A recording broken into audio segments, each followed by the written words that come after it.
Revelações da ciência sobre os mistérios da vida. Especialistas de vários países estiveram no Brasil para o lançamento de um grupo dedicado à tese do chamado design inteligente. Esses cientistas acreditam que a perfeição e a complexidade da natureza comprovam a existência de um ser superior. O que há por trás do bater das asas de uma borboleta? Ou das cores vibrantes das penas dos pássaros? O que há em comum entre a concha do mar e a força dos furacões? Que mistérios guardam as nossas células e o DNA, o responsável por tudo o que somos?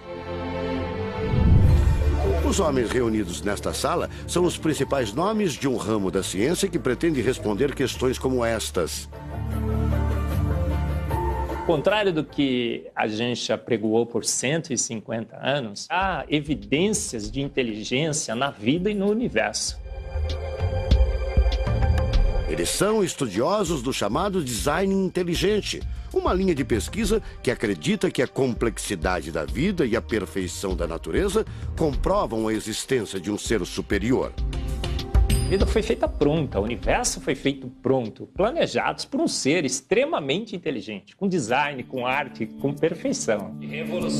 Marcos Eberlin coordena o Núcleo de Pesquisa em Ciência, Fé e Sociedade, recém-inaugurado por uma das maiores universidades de São Paulo, em parceria com instituições americanas. Outro defensor do design inteligente é o doutor em bioquímica e professor americano Michael Behe.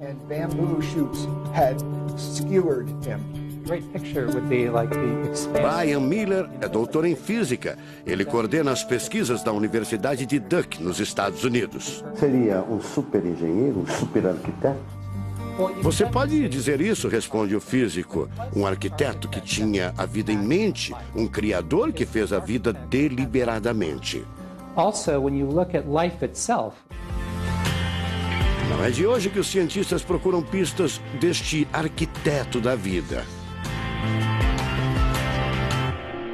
Galileu Galilei, o célebre físico e astrônomo italiano, disse há mais de 400 anos que a matemática é o alfabeto com o qual Deus escreveu o universo. A matemática se dedica a provar que tudo no universo segue uma lógica. Mas foi ainda antes, na Idade Média, que outro italiano, Leonardo Fibonacci, decifrou parte deste alfabeto. Ele descobriu um padrão numérico que se repete em quase tudo na natureza. Em homenagem a ele, o padrão passou a ser conhecido como sequência de Fibonacci, uma sequência lógica de números que pode ser expressa em formas geométricas. Em cada quadrado, a gente consegue construir arcos, são aquelas linhas tortas, né? A gente consegue ligar um arco com o outro. Quando você liga um arco, um outro arco, um outro arco, um outro arco, um outro arco, e vai seguindo um outro arco, pensando no próximo quadrado, um outro arco. Essa aqui é uma figura que é uma espiral, chamada espiral de Fibonacci. E essa espiral aparece em diversos lugares do nosso cotidiano. Aparece, por exemplo, na nossa orelha. O formato da nossa orelha é exatamente essa espiral. Uma coisa interessante, aparece no nosso rodamuinho do cabelo aqui. É o mesmo formato que aparece aqui. Que é o mesmo formato que aparece naquela concha do mar, tal do Nautilus, né? Que é o mesmo formato que aparece nas estrelas do universo. Que é o mesmo rodamuinho que forma quando tem um furacão. A sequência de Fibonacci foi encontrada também nas ondas do mar, nas pétalas das rosas, na distribuição das sementes do girassol e até nos hexágonos da casca do abacaxi. Mais uma comprovação matemática da existência de uma mente inteligente por trás da criação seria o chamado número de ouro, ou proporção áurea, representada pela letra Φ. O número de ouro, também representado pelos dígitos 1,618, está presente na construção de uma das obras mais importantes da antiguidade, o Partenon. Foi usado por Leonardo da Vinci na Mona Lisa, o quadro mais famoso do mundo. Essa regra do número áureo, ela vem, né, aparece no Fibonacci e aplica em um monte de situações. E é legal que os gregos percebiam isso, eles associavam isso muito com a ideia de perfeição. Ele está presente nas asas das borboletas e até nas medidas do corpo humano. Se você pegar a sua altura e dividir pela distância do seu umbigo até o chão, vai dar aproximadamente 1,6. Um φ. Vai dar 1 φ também. Se a gente abre os braços, né?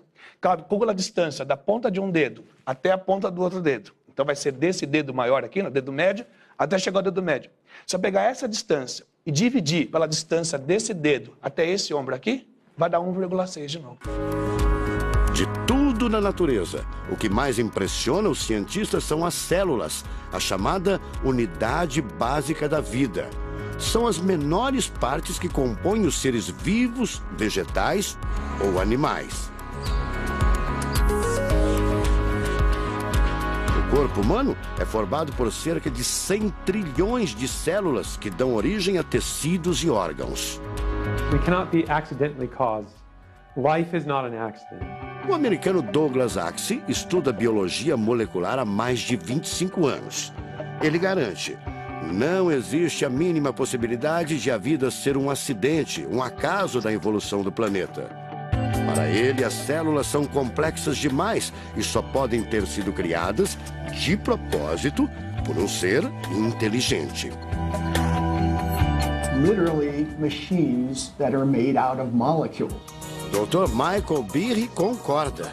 Ele compara a célula a uma fábrica repleta de máquinas e veículos. Ela produz e troca com as células vizinhas os elementos fundamentais à vida. Tudo coordenado por uma espécie de computador central, o chamado DNA. Você já deve ter ouvido falar dele. O DNA é um conjunto de informações genéticas que definem as características dos seres vivos.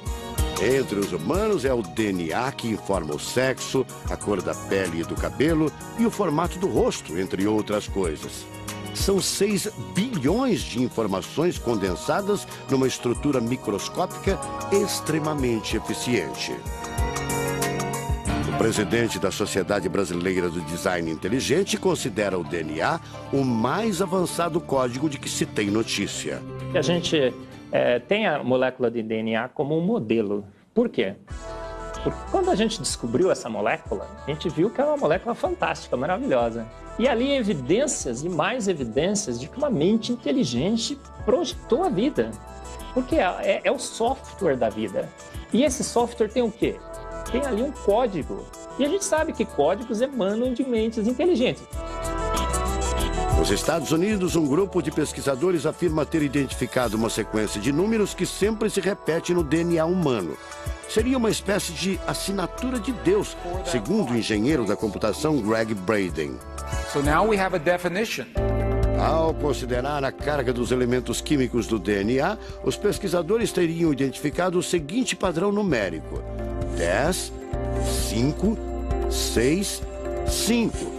Eles então passaram a tentar decifrar esse código e tiveram a ideia de substituir os números por letras hebraicas. Em hebraico, a língua oficial de Israel e que aparece na Bíblia, os números são representados por letras, como explica essa professora israelense. A escrita hebraica é muito antiga. Já tem textos escritos 1000 anos antes da Era Comum. E nesta época ainda não inventaram o sistema decimal dos números que usamos agora.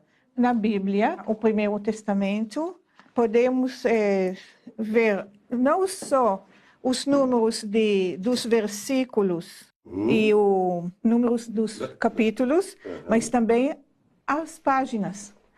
A contagem das páginas está feita em letras e não em números. A sequência numérica 10, 5, 6, 5 foi transcrita para as respectivas letras em hebraico: Yud, Rei, Vav, Rei. Veja o resultado. A sequência corresponde à palavra Javé, ou Deus em hebraico. Apesar de todo o avanço da medicina, cerca de 90% das informações genéticas ainda são um mistério.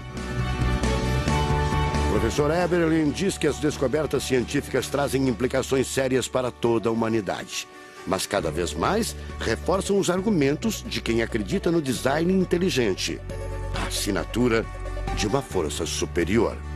A gente vai ter que entregar essa informação para a filosofia e para a teologia. E a gente agora, como bons filósofos e teólogos que todos somos, a gente vai colocar a nossa filosofia e nossa teologia em cima desse dado científico e optar pela melhor opção.